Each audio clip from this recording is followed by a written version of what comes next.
Hi എല്ലാവർക്കും മനോസ് കിച്ചണിലേക്ക് സ്വാഗതം. ഇന്ന് ഞാൻ ഉണ്ടാക്കുന്നത് ഗോതമ്പ് പാൽ കുഴക്കട്ടയാണ്. നല്ല ടേസ്റ്റി ആയിട്ടുള്ള അതുപോലെ തന്നെ നല്ല ഹെൽത്തി ആയിട്ടുള്ള ഒരു നാടൻ പലഹാരം അല്ലെങ്കിൽ ഒരു മധുരമാണ്. അപ്പോൾ ഇതെങ്ങനെയാണ് തയ്യാറാക്കുന്നതെന്ന് നോക്കാം.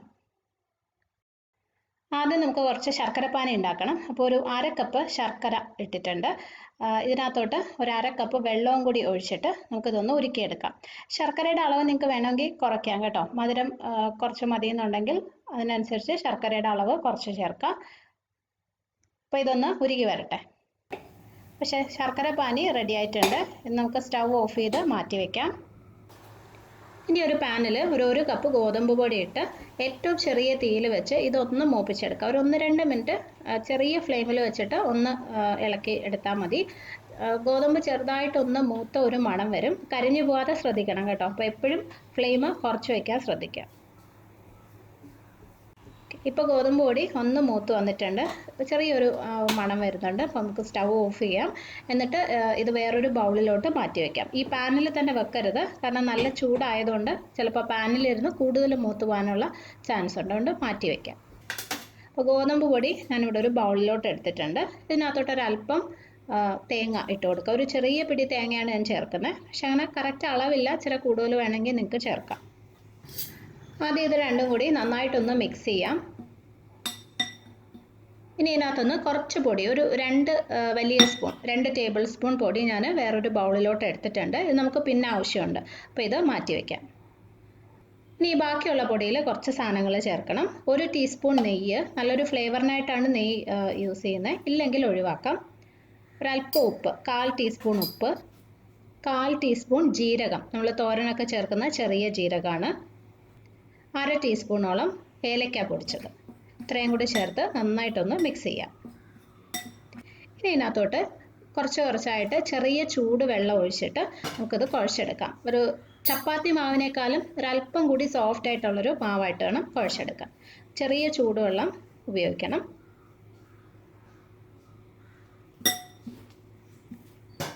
അപ്പോൾ മാവ് കുഴച്ചെടുത്തു. ഇതാണ് അതിൻ്റെ പരുവം കേട്ടോ. ചപ്പാത്തിക്ക് കുഴക്കുന്നേക്കാളും കുറച്ചും കൂടെ ഒന്ന് സോഫ്റ്റ് ആയിട്ടുള്ള മാവാണ്. ഇതിനി നമുക്ക് ചെറിയ ഉരുളകളാക്കി എടുക്കാം. ഞാൻ ചെറിയ ഉരുളകളായിട്ടാണ് എടുക്കുന്നത്, കാരണം പിന്നെ ഇത് വെന്ത് വരുമ്പോൾ ഇച്ചിരി കൂടെ ഒന്ന് വലുതാവും. അപ്പോൾ അഥവാ ഇങ്ങനെ ഉരുട്ടുന്ന സമയത്ത് നിങ്ങളുടെ കയ്യിൽ ഒട്ടുന്നതായിട്ട് തോന്നുവാണെങ്കിൽ ഒരല്പം എണ്ണ ഒന്ന് തേച്ചിട്ട് ചെയ്താൽ മതി.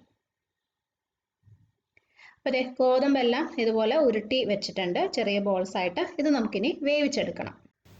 ഒരു പാനിലോട്ട് ഒരു 1.25 കപ്പ് വെള്ളം ഒഴിക്കാം. വെള്ളം നന്നായിട്ടൊന്ന് തിളച്ച് വരണം. വെള്ളം തിളച്ച് തുടങ്ങുമ്പോൾ ഇതിനകത്തോട്ട് നമ്മൾ ഉരുട്ടി വെച്ച ആ ഗോതമ്പിൻ്റെ ഉരുളകൾ ചേർത്ത് കൊടുക്കാം. ഓക്കെ, ഇതിപ്പോൾ നമുക്കിനി വേവിച്ചെടുക്കാം. ഒരു 6-7 മിനിറ്റ് എടുക്കും. ഒരു മീഡിയം ഫ്ലെയിമിൽ വെച്ചിട്ട് ഈ ഉരുളകളെല്ലാം നന്നായിട്ട് വെന്ത് വരണം.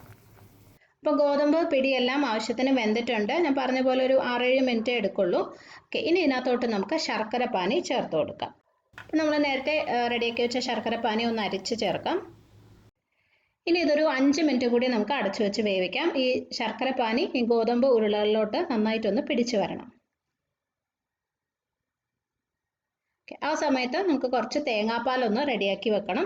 ഞാനിവിടെ 3/4 കപ്പ് രണ്ടാം പാൽ, അതായത് കട്ടി കുറഞ്ഞ തേങ്ങാപ്പാലും 1/2 കപ്പ് ഒന്നാം പാൽ കുറുകിയ തേങ്ങാപ്പാലുമാണ് എടുത്തിരിക്കുന്നത്.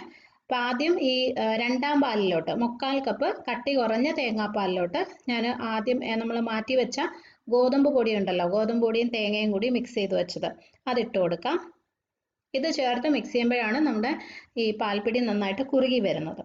അപ്പോൾ അതിട്ട് നല്ലതായിട്ടൊന്ന് മിക്സ് ചെയ്ത് വയ്ക്കാം. വലിയ തരികളില്ലാതിരുന്നാൽ മതി കേട്ടോ. ചെറുതായിട്ട് തരിയൊക്കെ ഉണ്ടെങ്കിലും കുഴപ്പമൊന്നുമില്ല. അത് നമ്മൾ പിടിയിൽ ചേർത്ത് വേവിക്കുന്ന സമയത്ത് ശരിയായിക്കൊള്ളും. അപ്പോൾ നമ്മുടെ ശർക്കരപ്പാനി ചേർത്ത് പിടി നല്ലതായിട്ട് വേവിച്ചിട്ടുണ്ടായിരുന്നു. അതിനകത്തോട്ട് ആവശ്യത്തിനൊക്കെ അത് പിടിച്ചിട്ടുണ്ട്. ഇനി ഇതിനകത്തോട്ട് നമ്മളിപ്പോൾ മിക്സ് ചെയ്ത് വെച്ച രണ്ടാം പാൽ, ഗോതമ്പ് പൊടി മിക്സ് ചെയ്ത് വെച്ച രണ്ടാം പാൽ ചേർക്കാൻ പോവാണ്. ചേർക്കുന്നതിന് മുന്നേ ജസ്റ്റ് ഒന്ന് സ്പൂണിട്ട് ഇളക്കി കൊടുക്കുക. എന്നിട്ട് ഇതിനകത്തേക്ക് ഒഴിക്കാം. ഇതിനകത്തൊരു 1/4 ടീസ്പൂൺ ഉപ്പും ഒരു 1/4 ടീസ്പൂണോളം ഏലക്ക പൊടിച്ചതും കൂടി ചേർത്തിട്ടുണ്ട്. ഏലക്ക കുറച്ച് കൂടുതൽ വേണമെങ്കിൽ ചേർക്കാം കേട്ടോ.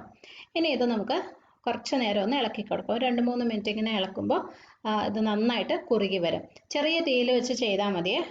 തീ കൂട്ടിയിട്ട് കഴിഞ്ഞാൽ പെട്ടെന്ന് കുറുകി കിട്ടും, പക്ഷെ ആ ഗോതമ്പിൻ്റെ ആ ഒരു പച്ച ചുവയുണ്ടല്ലോ അത് മാറത്തില്ല. അപ്പോൾ അതുകൊണ്ട് ചെറിയ തീയിലിട്ട് തന്നെ ചെയ്യണം. അപ്പോൾ ഇത് നന്നായിട്ട് കുറുകി വന്നിട്ടുണ്ട്. ഇത്രയും മതി. ഇനി ഇതിനകത്തോട്ട് നമുക്ക് 1-ാം പാല് ചേർത്ത് കൊടുക്കാം. 1/2 കപ്പ് നല്ല കുറുകിയ തേങ്ങാപ്പാൽ ഒഴിക്കാം. അപ്പോൾ 1-ാം പാൽ ഒഴിക്കുന്ന സമയത്ത് തീ കുറച്ച് വെക്കണം കേട്ടോ. ഏറ്റവും ലോ ഫ്ലെയിമിൽ വെച്ചാൽ മതി. എന്നിട്ട് ഒരു 1-2 മിനിറ്റും കൂടി നമുക്ക് ഇതിങ്ങനെ ഇളക്കി കൊടുത്തുകൊണ്ടിരിക്കുക. ഇത് തിളയ്ക്കാൻ പാടില്ല, പക്ഷേ ഈ തേങ്ങാപ്പാൽ നന്നായിട്ട് അതിൻ്റെ കൂടെ അങ്ങ് മിക്സായി വരണം. അപ്പോൾ ഒരു 1-2 മിനിറ്റ് ഏറ്റവും ചെറിയ തീയിൽ വെച്ച് ഇങ്ങനെ ഇളക്കി കൊടുത്തുകൊണ്ടിരിക്കുക. ഒരല്പം ഒന്ന് കുറുകി വരും. ഒത്തിരി കുറുകണ്ട, കാരണം ഇത് നമ്മൾ റെഡിയാക്കി കുറച്ച് സമയം ഒന്ന് വെക്കുമ്പം ഇരുന്ന് കഴിയുമ്പോൾ ഒരു ഇച്ചിരി കൂടെ ഒന്ന് കുറുകി വരും. അപ്പോൾ അതിനനുസരിച്ച് കുറുക്കി വെച്ചാൽ മതി. ഓക്കെ, അപ്പോൾ അതെ 1-ാം പാല് ചേർത്ത് നമ്മൾ ഒരു കുറച്ച് നേരം ഒന്ന് ചെറിയ തീയിൽ ഇളക്കി കഴിയുമ്പോൾ ഈ ഒരു പരുവത്തിൽ ആയി കിട്ടും. ഇപ്പോൾ ഇത് ആവശ്യത്തിന് കുറുകിയിട്ടുണ്ട്. ഞാൻ പറഞ്ഞ പോലെ ഇച്ചിരി സമയം ഇരിക്കുമ്പോൾ അത് ഒന്നും കൂടി ഒന്ന് കുറുകി വരും. അപ്പോൾ നമ്മുടെ പാൽപ്പിടി, ഗോതമ്പും ശർക്കരയും വെച്ചിട്ടുള്ള പാൽപ്പിടി റെഡി ആയിട്ടുണ്ട്. കണ്ടോ, ഇതുപോലെ ആയിരിക്കും. ശരിക്കും നല്ല ടേസ്റ്റിയാണ് കേട്ടോ ഇത്. കുട്ടികൾക്കൊക്കെ വൈകിട്ടൊക്കെ ഉണ്ടാക്കി കൊടുക്കാനായാലും നല്ല ഹെൽത്തിയുമാണ്, അവർക്ക് ഒത്തിരി ഇഷ്ടമാവുകയും ചെയ്യും. അത്രയ്ക്ക് ടേസ്റ്റിയാണ്. നിങ്ങൾ ട്രൈ ചെയ്ത് നോക്കൂ. ഈസി ആയിട്ട് നമുക്ക് എല്ലാവർക്കും ഉണ്ടാക്കാൻ പറ്റുന്ന സാധനമാണ്. അപ്പോൾ ഈ വീഡിയോ നിങ്ങൾക്ക് ഇഷ്ടമായെങ്കിൽ ഷെയർ ചെയ്യാൻ മറക്കരുത്. അതുപോലെ നിങ്ങൾ ഇതുവരെ സബ്സ്ക്രൈബ് ചെയ്തിട്ടില്ലെങ്കിൽ ചെയ്യാനും മറക്കല്ലേ. അപ്പോൾ നമുക്ക് അടുത്തൊരു നല്ല വീഡിയോ ആയിട്ട് ഉടനെ തന്നെ വീണ്ടും കാണാം. Bye friends, thank you for watching.